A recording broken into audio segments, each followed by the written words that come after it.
하나님 말씀은 에스라 3장 8절에서 13절까지의 말씀입니다. 에스라 3장 8절에서 13절의 말씀입니다. 한 목소리로 같이 읽겠습니다. 시작. 예루살렘에 있는 하나님의 성전에 이른 지 2년 둘째 달에 스알디엘의 아들 스룹바벨과 요사닥의 아들 예수아와 다른 형제 제사장들과 레위 사람들과 무릇 사로잡혔다가 예루살렘에 돌아온 자들이 공사를 시작하고 20세 이상의 레위 사람들을 세워 여호와의 성전 공사를 감독하게 하매 이에 예수아와 그의 아들들과 그의 형제들과 간미엘과 그의 아들들과 유다 자손과 헤나닷 자손과 그의 형제 레위 사람들이 일제히 일어나 하나님의 성전 일꾼들을 감독하니라.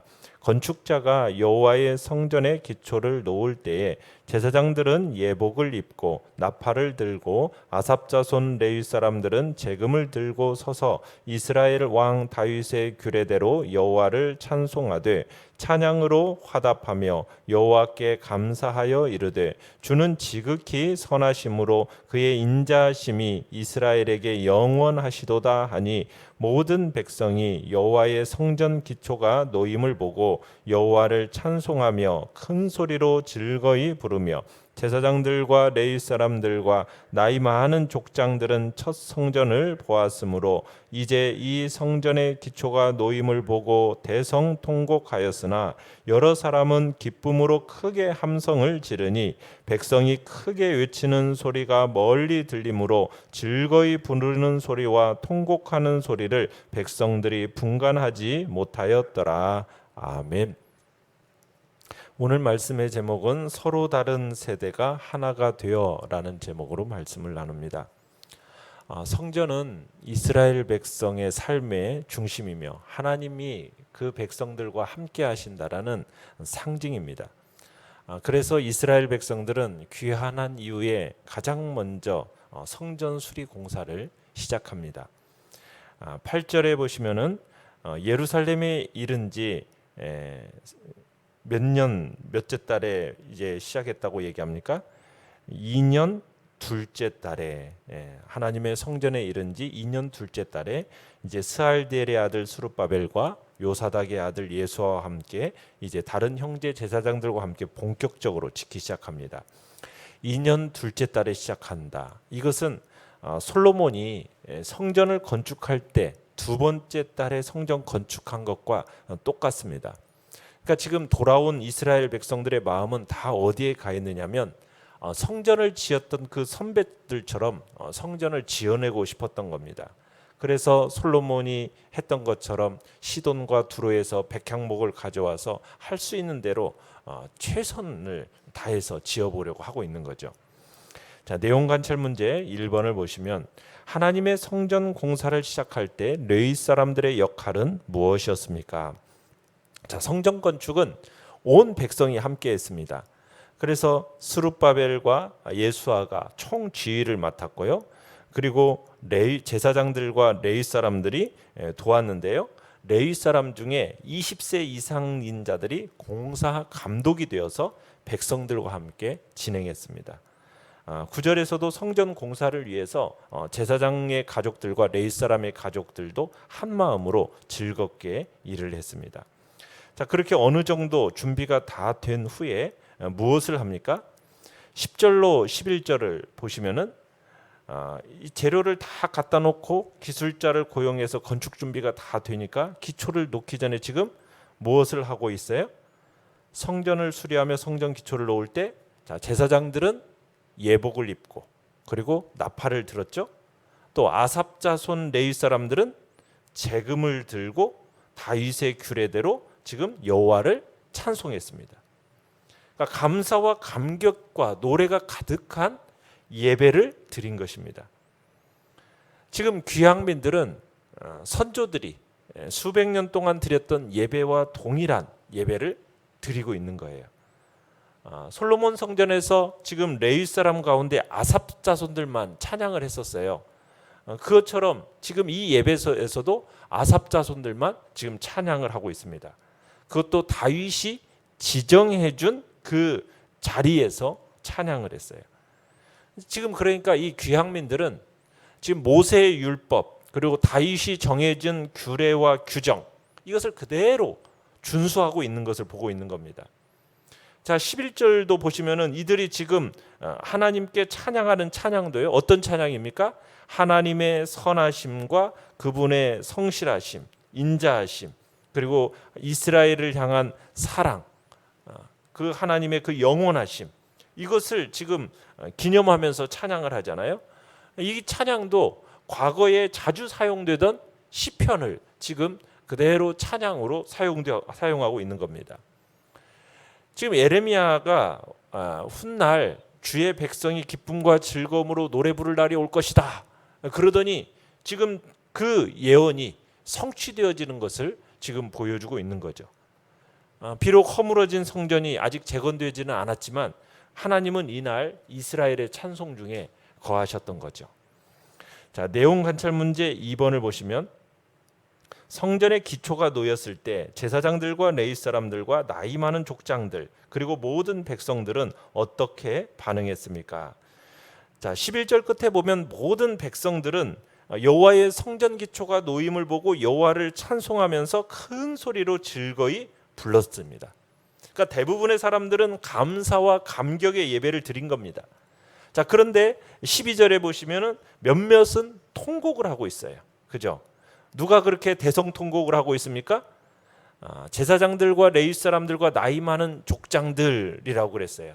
그러니까 솔로몬의 성전을 직접 본 나이 많은 제사장들과 레위 사람들 지도자들이 대성통곡을 하고 있는 겁니다. 하나님 앞에서 지금 실컷 소리 지르고 찬양을 부르기도 하고 또 울기도 하고 있어요. 그래서 13절에 가보시면 이렇게 얘기하고 있죠. 환성과 이 통곡이 이 뒤섞여 가지고 큰 소리가 되어서 아주 멀리까지 들렸는데 이 소리가 통곡하는 소리인지 즐거이 부르는 소리인지 분간할 수가 없었다라고 얘기하고 있습니다. 지금 여호와의 백성이라고 하면서 어떻게 보면은 성전 없이 살아온 그 수십 년의 수모와 서러움을 한꺼번에 날려버리는 그런 통곡이었을 것이고 또 하나님과의 관계 속에서 새로운 궤도에 올라온 그런 기대감에 찬 환희였을 것으로 보입니다. 이제 이스라엘 백성들이 하나님과의 관계를 온전히 회복하는 큰 전기를 마련하게 된 거죠. 황폐되고 무질서한 삶 이것이 이제 더 이상 살지 않아도 된다는 어떤 깊은 안도감 속에서 이런 반응들이 나왔을 것으로 보입니다. 자, 연구와 묵상 문제 3번입니다. 여호와의 성전 기초가 놓임을 보고 백성들이 큰 소리로 즐거이 찬송하며 제사장들과 레위 사람들과 나이 많은 족장들이 대성통곡한 이유는 무엇입니까?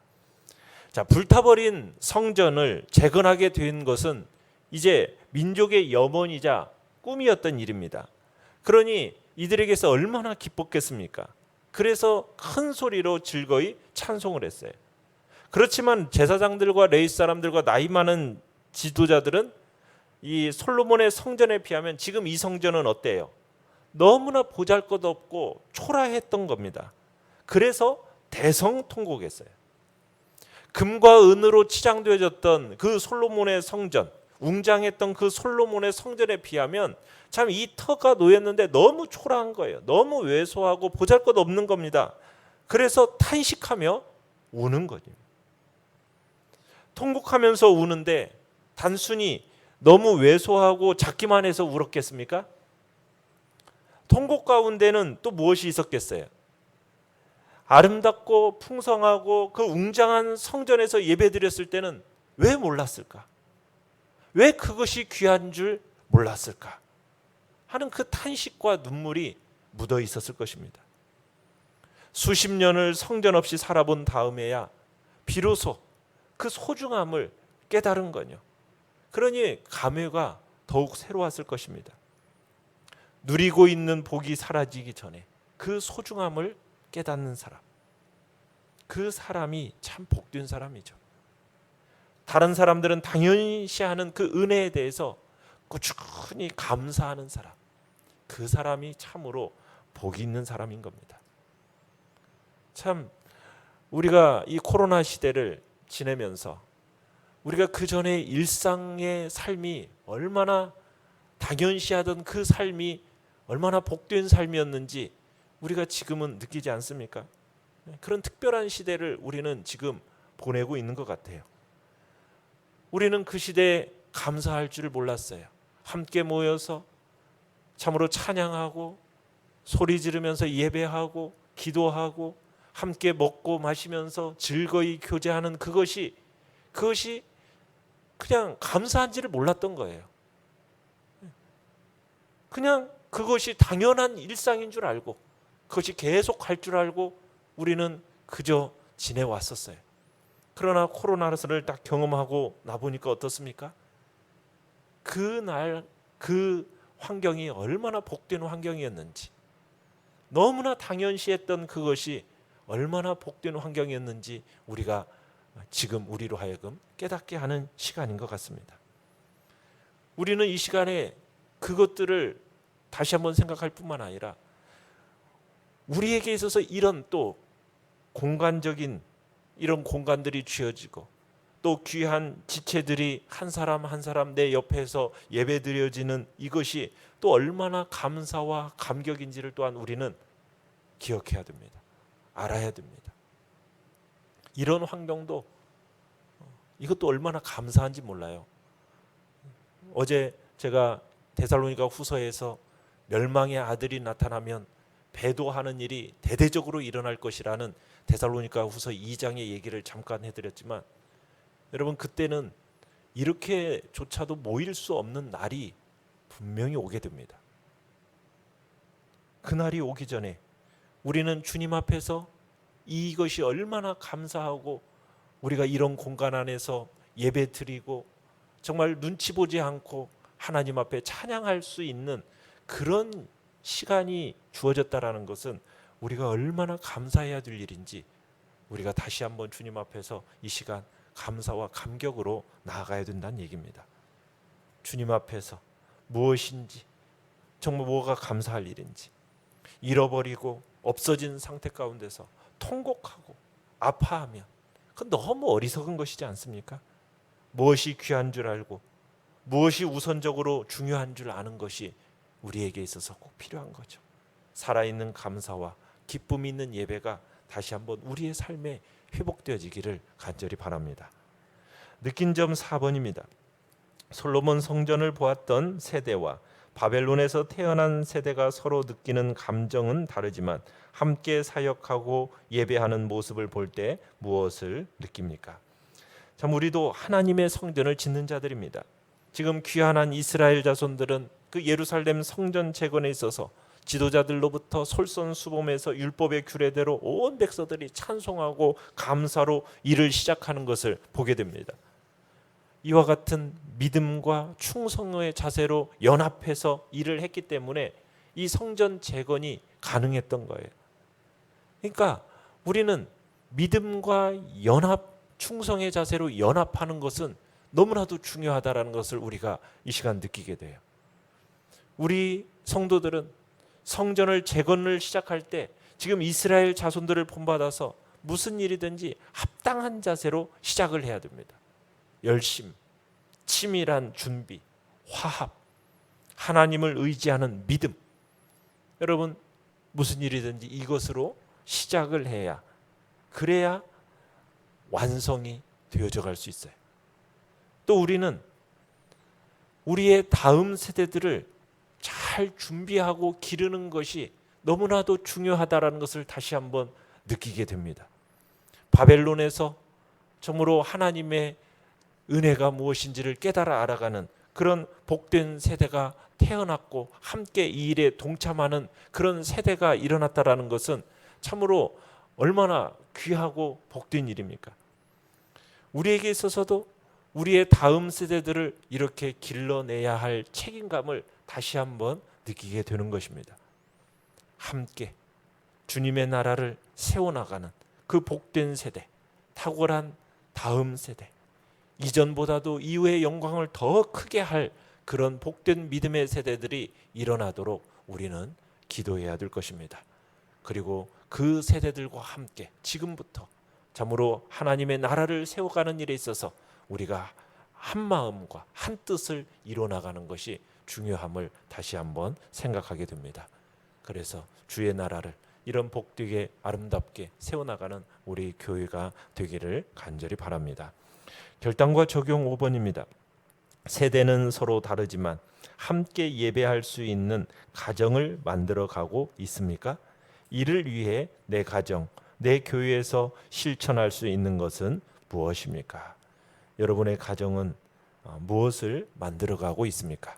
함께 말씀과 기도와 예배가 드려져가는 그런 복된 함께하는 그런 일들을 우리 가정에서부터 만들어 가야 될 것입니다. 그래야 다음 세대들이 믿음의 세대들로서 아름답게 세워져 가게 되기 때문입니다.